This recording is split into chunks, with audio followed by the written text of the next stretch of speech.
he's going to be delivering his State of the Union address. It's a very different picture, isn't it, a year later? I strongly suspect the White House will frame some of these foreign policy issues, even if there's a lot of debate about it, as wins. The dynamic has moved. The dynamic has changed. Why? Because the Democratic base has changed. They're furious.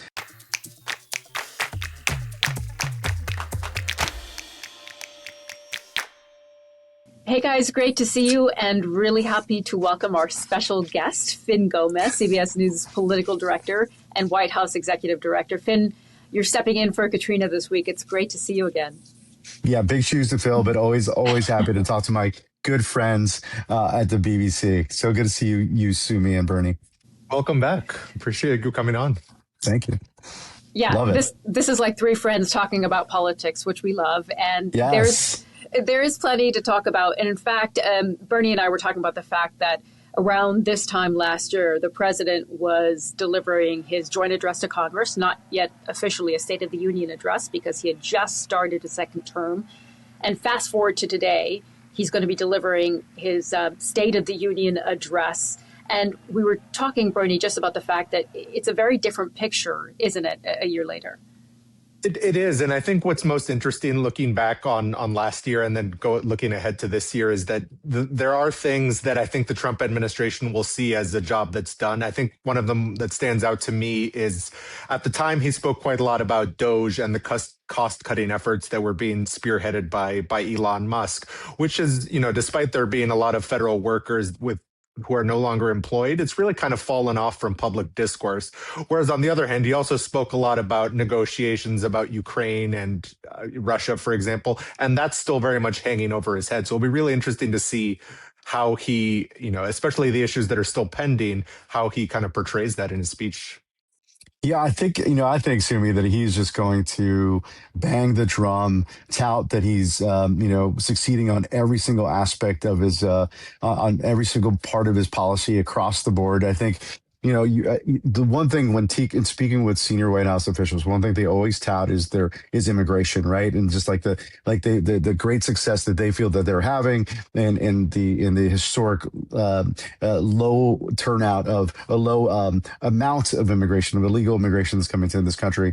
But I think it's going to be all positive. I think he's going to say whatever he declares on Tuesday night. I think it's going to be obviously spinning it to say that it's the best the country's ever been, the golden era of the White House and of the United States. I think a lot of people would disagree with that, but I think that's what we expect on Tuesday night.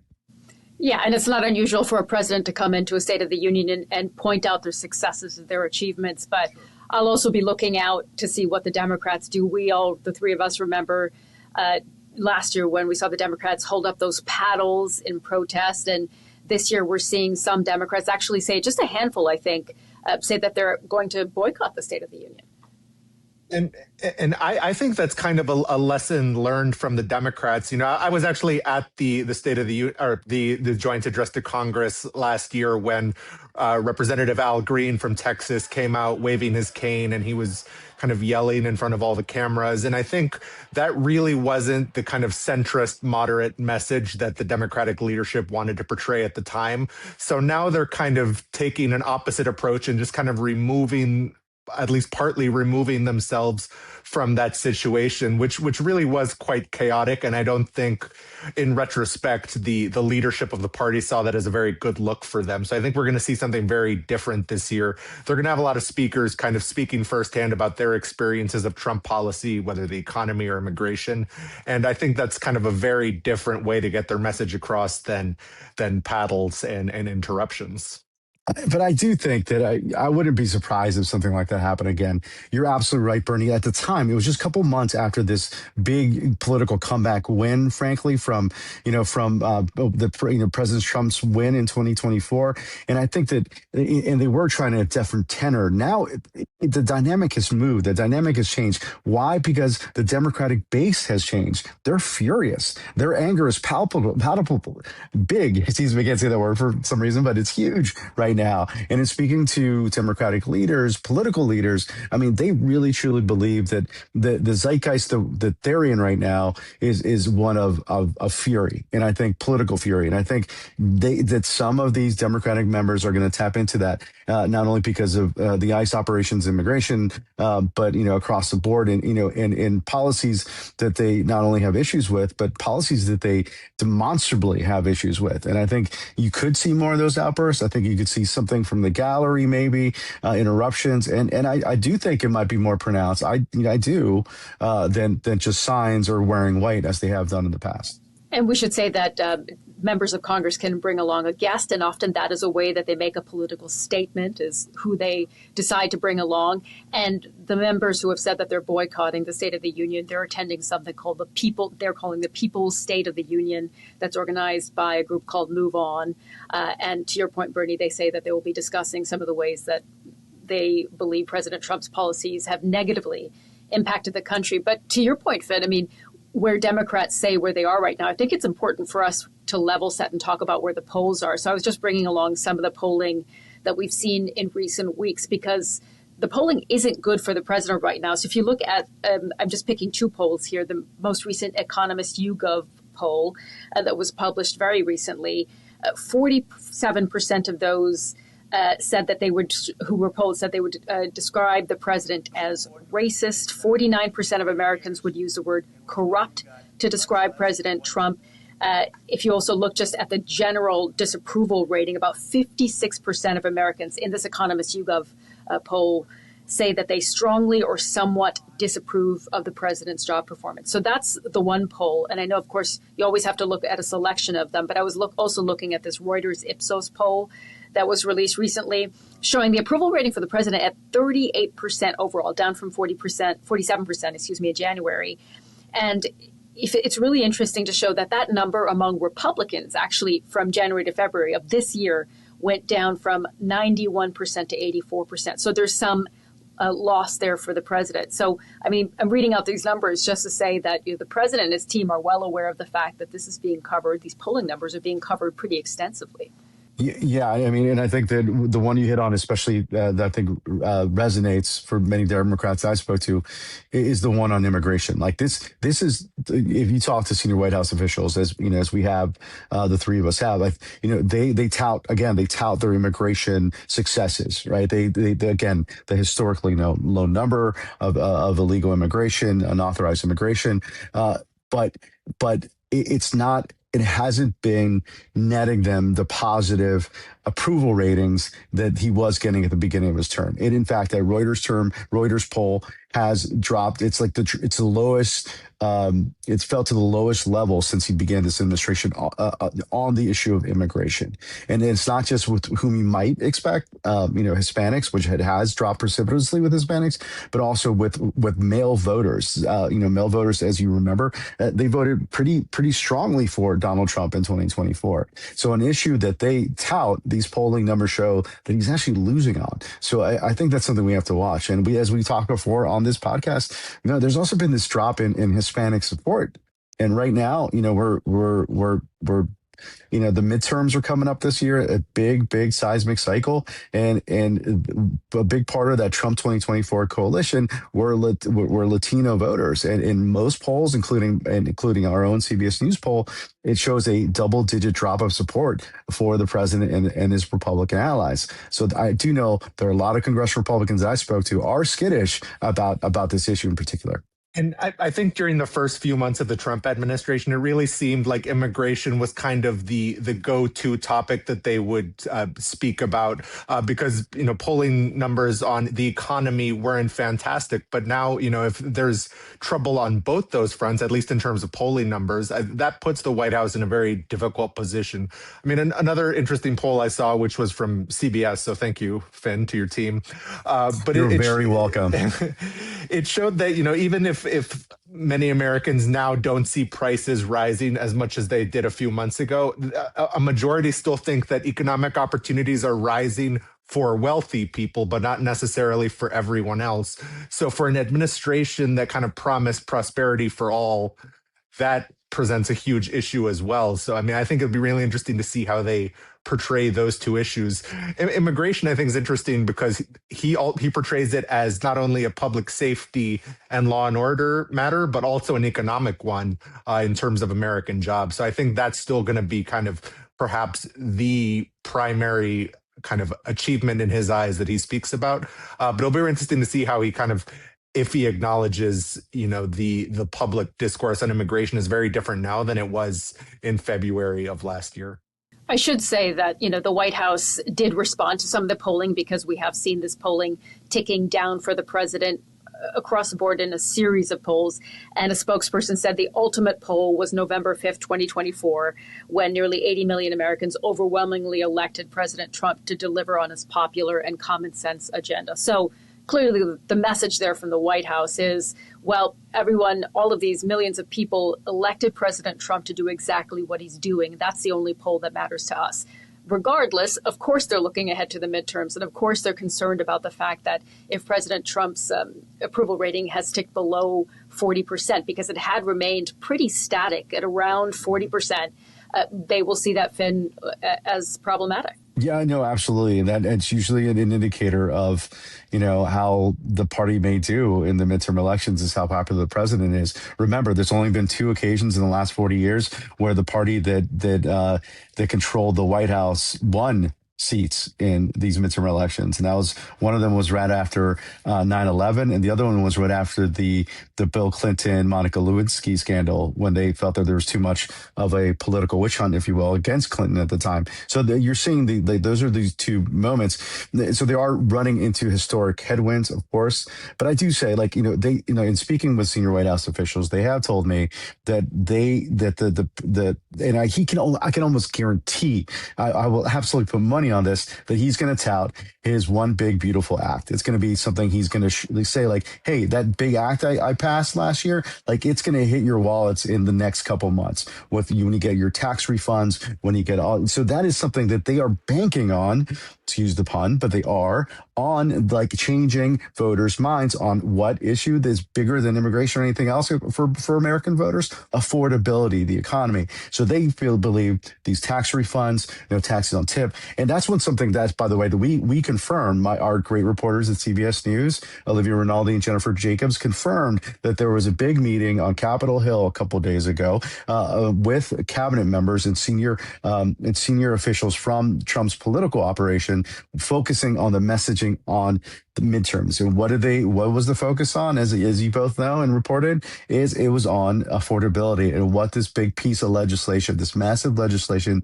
will do for common or for middle American folks. And so they're really banking on that. And I think a lot of Republicans argue that they could really have an effect. Will it be enough to completely change the tide? We'll see. The last few months at the White House, it's been really fascinating because everything that Finn just said, it's been kind of played out just in Trump's own comments. I mean, usually when he calls us into the Oval Office, for example, he does speak about the economy almost right off the bat, if not immigration or both. But I think recently we've kind of seen him acknowledge that the midterms don't necessarily go well for the incumbent party, and he always says, like, no one's been able to explain to me why this has happened. The economy is great, but this is kind of the way it is. And I think I'd be really curious to hear if there's any sort of that acknowledgement of historical precedent about midterms in the State of the Union.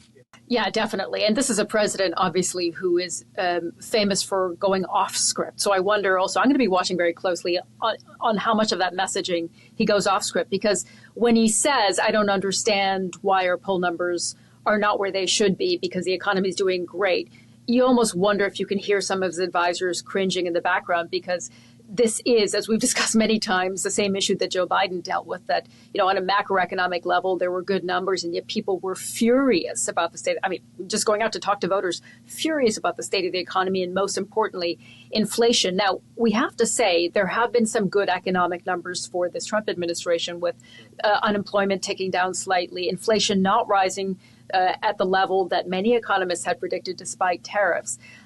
But, certainly for the State of the Union, I think President Trump is absolutely going to hammer home his tariffs agenda. He had that op-ed in the Wall Street Journal, didn't he, where he talked about how tariffs have been the hallmark of success for his administration. He's talked about the billions of dollars that his administration has brought in because of tariffs. And, indeed, we saw his top economic advisor, Kevin Hassett, speak on CNBC and really push back on a report from the New York Federal Reserve that found that 90% of the burden of tariffs actually fall on American consumers and companies. And he went on to say that the authors of that report should be disciplined because it's fundamentally wrong. I mean, the Trump administration, despite some of the pushback they've gotten on tariffs from some of their constituencies, Republicans' constituencies, has continued to say that the tariffs have been a massive benefit. And part of the reason for that is because that inflation number has not moved the way economists have said. Yeah, I mean, but I did and you, as you mentioned, I think that is something that very Trumpian, especially for the second term, has been his tariffs. He's been pushing them from the beginning. He campaigned on them in 2024. He this is no surprise, right? But I was speaking to some economists this actually just yesterday about this, and and their takeaway was that yes, but they brought in all this money. And again, going back to that report you referenced to me, according to these economists I spoke to, it's mainly coming from the American consumer. It's coming from foreign trading partners also, but a lot of it is coming from the American consumer, they say. So if people are feeling it at home, if they're feeling it at their grocery store and all that, I don't know how that's going to play come November. With tariffs, I think one of the fascinating things about this White House is that they're very upfront about they see tariffs also as a foreign policy tool and not just an economic one. I mean, he very often discusses, for example, using tariffs to bring India and Pakistan to the negotiating table when they were fighting. I think that will be kind of an interesting segue for him because, I think one of the things he'll be discussing is also his peacemaking efforts overseas and his foreign policy more broadly. So I'll be kind of watching to see whether tariffs for him kind of segues into that, because I think he very much sees that as something that he has used successfully to achieve U.S. foreign policy goals while also achieving economic goals and kind of maintaining an America first stance. It's a great segue for us, too, to talk about some of those foreign policy objectives of the Trump administration. And they clearly have a number of foreign policy platforms they're going to point to and achievements they're going to point to as a massive success. I mean, just think about January when we look at what happened with Venezuela, the seizure of Nicolas Maduro, the fact that the president really pushed the needle on Greenland. He continues to say he wants Greenland, but obviously now his NATO allies have we've moved to a point where they're negotiating in a way and talking about how to strengthen and boost Arctic security. And the Republican strategists I talked to continue to say, look, that was the point all along. It wasn't about owning Greenland. I don't know if the president would agree with that, but and Iran, of course, the pressure that this administration has put on Iran in bombing those nuclear sites. And now also pressuring the regime over making a deal on its nuclear program and those anti-government protests, those deadly anti-government protests, the crackdown, rather, that was deadly. So I think this will actually, foreign policy doesn't usually play a massive role in a big State of the Union address where it's your opportunity to really speak to the American people about what's working and what your plan is. But I think this is for the president actually somewhere, a region, let's say, or a part of his policy platform that he's going to see as a real strength. And he has had strength on the foreign battlefield. He has. I mean, I think, he should get credit for that. And I think that there has been, to the point earlier about using tariffs as a hammer in these negotiation tactics has worked at times for him, and it has.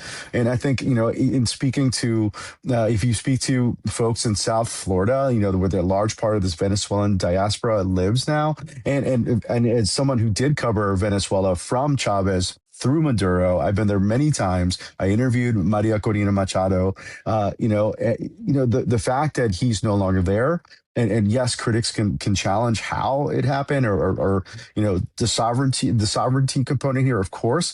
But but the fact that this regime has suffered this major blow, a regime that was that persecuted opposition leaders, persecuted media. I mean, it may have been for other reasons, including oil and whatever else, but the fact that the top of that has been toppled, it is to many a significant win for this administration on the foreign front. And I think both in the cases of Iran during the strikes on the nuclear facilities and the capture of Nicolas Maduro in Venezuela, those were, at least from a military standpoint, very quick one-night affairs.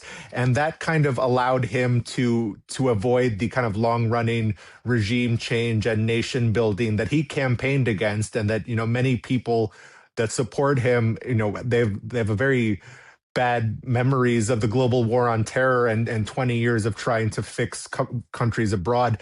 The White House very much sees that as a promise kept. I mean, even while doing these things overseas, these have been very quick so far. I mean, we still have to see the consequences, of course, but we're not seeing any sort of protracted American military involvement or replacing governments or, fixing other countries. That's not something Trump's interested in, and it's not something he's done. And I think he will point to that as a campaign promise he's so far kept. And yet there are some real points of strain on the foreign policy front as well. If you look at this Board of Peace that has been inaugurated this week, the fact that the U.S.'s closest allies have not signed on to it. The Vatican didn't sign on because of concerns that it would rival the United Nations. Clearly would be a disappointment for this administration.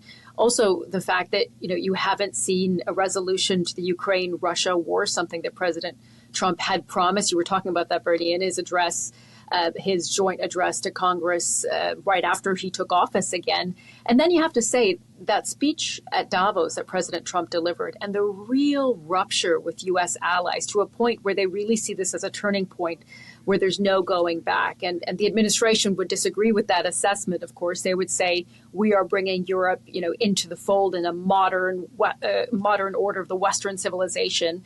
That's not necessarily how European allies see it. I've spoken to so many Europeans who really don't see the U.S. as a close ally and partner. And by the way, that includes Canada, of course, as well. So you do wonder how the president in his address will address any of those issues like Ukraine and Russia, some of those areas where he hasn't seen the same success. It's the 4-year anniversary of the Ukraine war on the State of the Union night. And that's going to be 4 years, and it's not over. It doesn't appear to be waning. So is that a success? I mean, yes, he blames it that it's Joe Biden's war. He says it almost every single time he mentions it, mentions the references the war. But it is something that that the American people, I believe, have aren't focused on. It's not a priority to them as it once we all remember at the beginning of the start of all this, how much there was an effort and the very pro-Ukrainian sort of perspective, and that's sort of waned as well. So I would be interested to see what he's going to say on that, because I don't think you can chalk that up to a success for this administration. But I also don't think it's a failure. It's just kind of a wash. I strongly suspect the White House will frame some of these foreign policy issues, even if there's a lot of debate about it, as wins. I think the one that's going to almost certainly come up is NATO countries agreeing to up their GDP spending of defense. And, for President Trump, he can frame that as, we're not paying for them anymore. Therefore, this is an America first foreign policy, kind of going back to his campaign stuff again. I think they've been very careful in the way they framed a lot of these foreign policy issues to kind of maintain the idea that this benefits Americans ultimately. And I think, for example, in NATO paying for more of its own defense, he will frame that as also a kind of a domestic issue, even NATO buying American weapons, which are then given to Ukraine. I mean, who does that ultimately benefit aside from Ukraine? The American worker. Well, I mean, there's certainly going to be a lot to look out for. There's always a bit of a surprise, which guests will be present, who will be sitting next to the First Lady. So something to keep our eye out on. But it's been so much fun with the two of you. We've run out of time, so we'll talk again really soon. But Finn, thank you. Thank you so much for being with us. Thank you so much for coming. See you guys really soon. Bye.